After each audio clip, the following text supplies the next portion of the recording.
السلام علیکم پیارے بچوں، آج ہم جماعت ہفتم کی نظم نمبر 1 مناجات دیکھیں گے جس کے شاعر آغا حشر کاشمیری ہے۔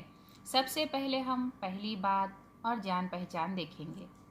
پہلی بات، ایک مرتبہ کسی بستی میں بہت دنوں تک بارش نہیں ہوئی۔ تمام لوگ پریشان ہو گئے۔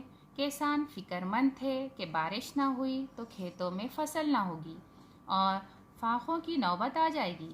ایک دن تمام لوگوں نے طے کیا کہ بستی کے باہر جا کر خدا سے دعا کی جائے۔ سب لوگ بستی سے باہر جانے لگے۔ اس بھیڑ میں ایک بوڑھے نے دیکھا کہ ایک بچی ہاتھ میں چھتری لیے چل رہی ہے۔ بوڑھے نے پوچھا، بارش تو ہو نہیں رہی ہے، تم چھتری کیوں لائی ہو؟ یہ سن کر بچی نے کہا، ہم خدا سے دعا کریں گے تو بارش ہوگی نا، اسی لیے میں چھتری لے کر آئی ہوں۔ اس ننھی سی بچی کو پورا بھروسہ تھا کہ خدا ہماری دعا ضرور قبول کرے گا۔ انسان جب ہر طرف سے مایوس ہو جاتا ہے تو اپنے مالک کے سامنے ہاتھ پھیلانے کے سوا کوئی راستہ نہیں ہوتا۔ خدا ہماری دعا قبول کرے گا اور اس یقین اور تڑپ کے ساتھ جب دعا کی جاتی ہے تو وہ ضرور قبول ہوتی ہے۔ مناجات ایسی نظم ہے جس میں حمد و ثنا کے بعد اللہ تعالیٰ سے دعا کی جاتی ہے۔ اب دیکھیں گے ہم جان پہچان۔ یہ جان پہچان شاعر کے تعلق سے ہوتی ہے۔ اردو کے مشہور ڈرامہ نگار آغا حشر کاشمیری 3 اپریل 1879 کو امرتسر میں پیدا ہوئے۔ ان کا اصل نام آغا محمد شاہ تھا۔ 18 برس کی عمر میں انہوں نے اپنا پہلا ڈرامہ آفتاب محبت لکھا۔ انہوں نے ممبئی کی چند تھیٹرکل کمپنیوں سے وابستہ ہونے کے بعد شیکسپیئر تھیٹرکل کمپنی قائم کی۔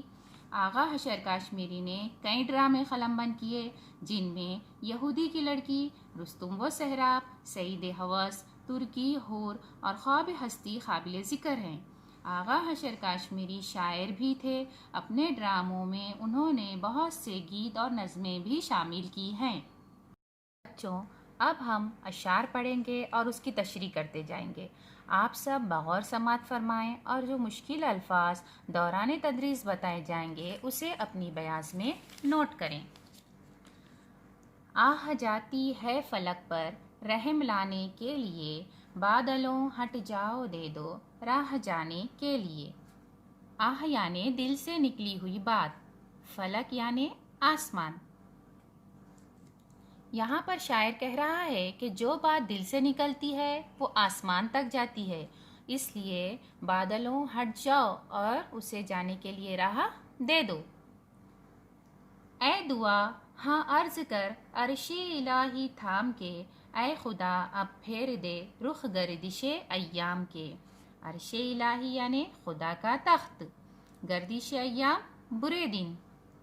شاعر کہہ رہا ہے کہ اے دعا آسمان پر جا کر عرش الہی کو پکڑ لے اور خدا سے دعا کرے کہ وہ ہمارے گردش ایام کے دن یعنی برے دن پھیر دے۔ ڈھونڈتے ہیں اب مداوا سوزش غم کے لیے، کر رہے ہیں زخم دل فریاد مرہم کے لیے۔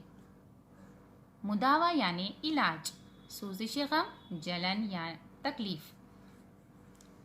جو بھی ہمیں تکلیف ہے اس کے لیے ہم اس کا علاج ڈھونڈ رہے ہیں، اور جو ہمارا زخم دل ہے وہ مرہم کے لیے فریاد کر رہا ہے، یعنی کہ شاعر اپنے رنج و غم کے دور ہونے کے لیے اللہ تعالیٰ سے یہاں پر دعا مانگ رہا ہے۔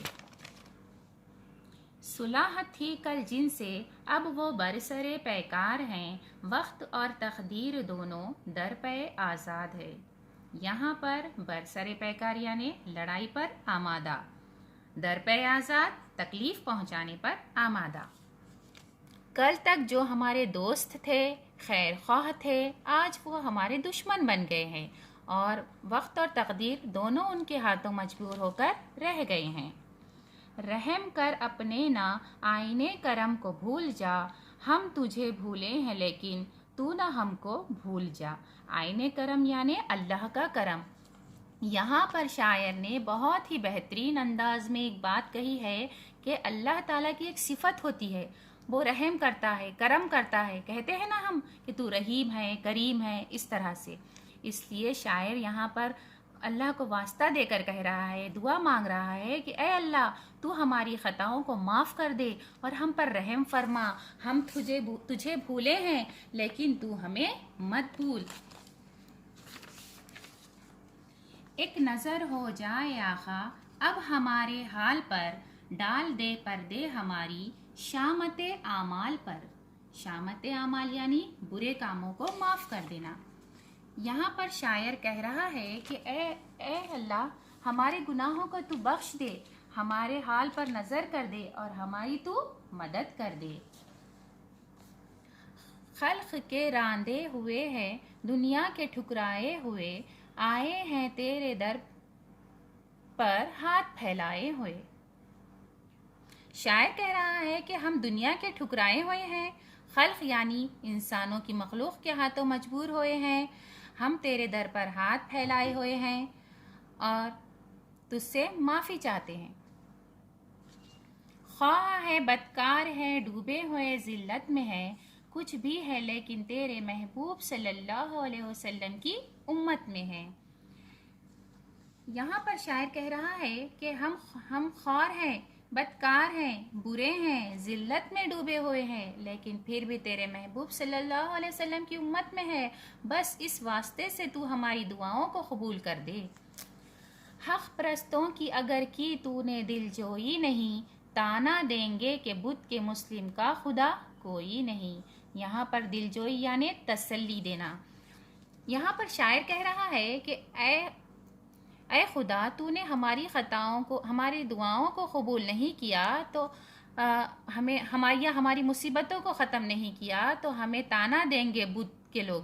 یہاں پر بت سے مراد غیر مسلم افراد سے ہیں کہ غیر مسلم ہمیں تانا دیں گے کہ مسلم کا خدا کوئی نہیں.